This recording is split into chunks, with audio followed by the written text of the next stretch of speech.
Tapes of Trepidation presents The 12 Scares of Christmas.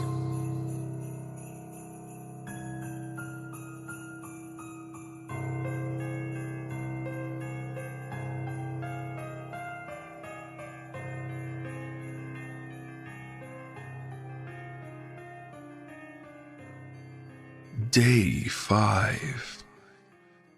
Stocking Stuffers.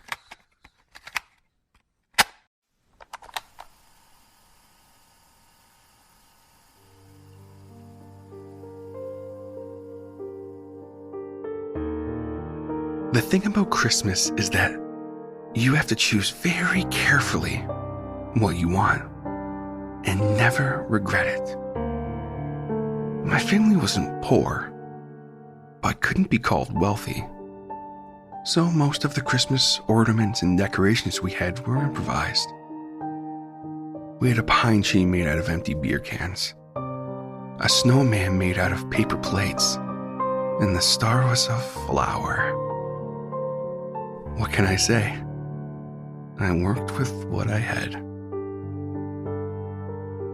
I don't remember much of my father, only that he was mumbling words in his room. I could only see him during Christmas, and even then he would only come out and sit on his chair.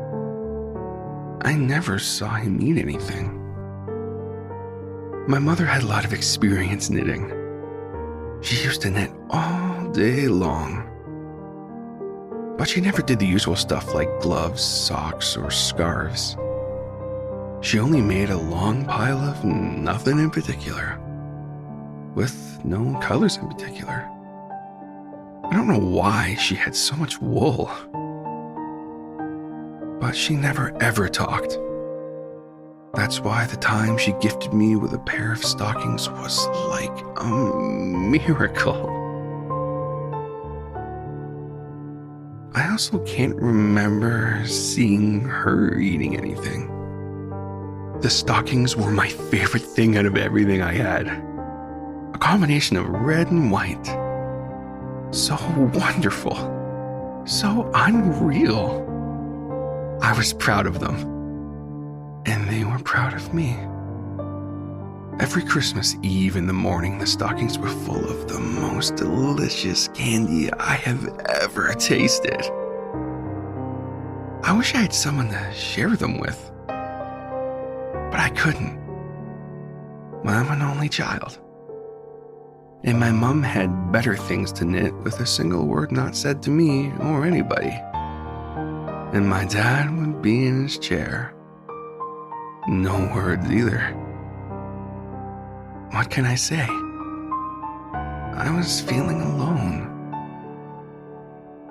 I never had an interest for studying, having a job, nor a family, because I left with 2 mannequins and a constant silence with no inspiration. I just wanted a normal, proper Christmas with my family, so I started working hard for it.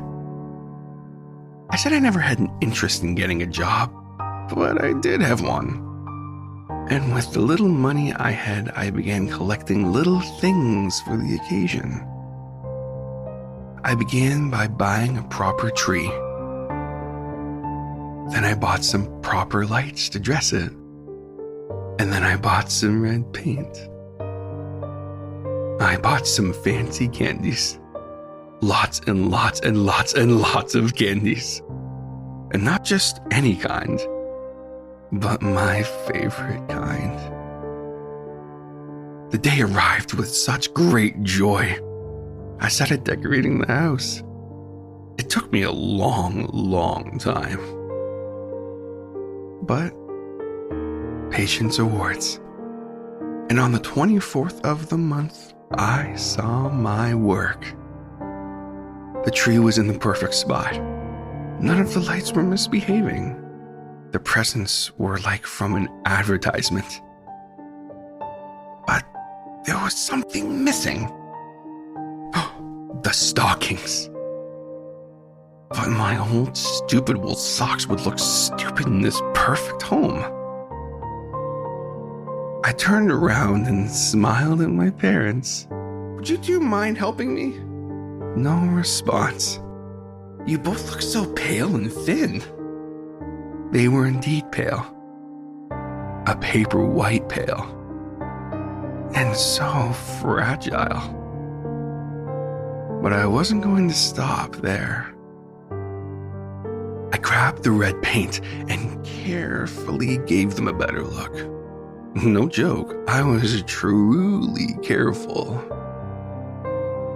But they still looked like their lips never met the word food. So I gave them one of my candies. "But promise you'll eat properly before the dinner, all right?"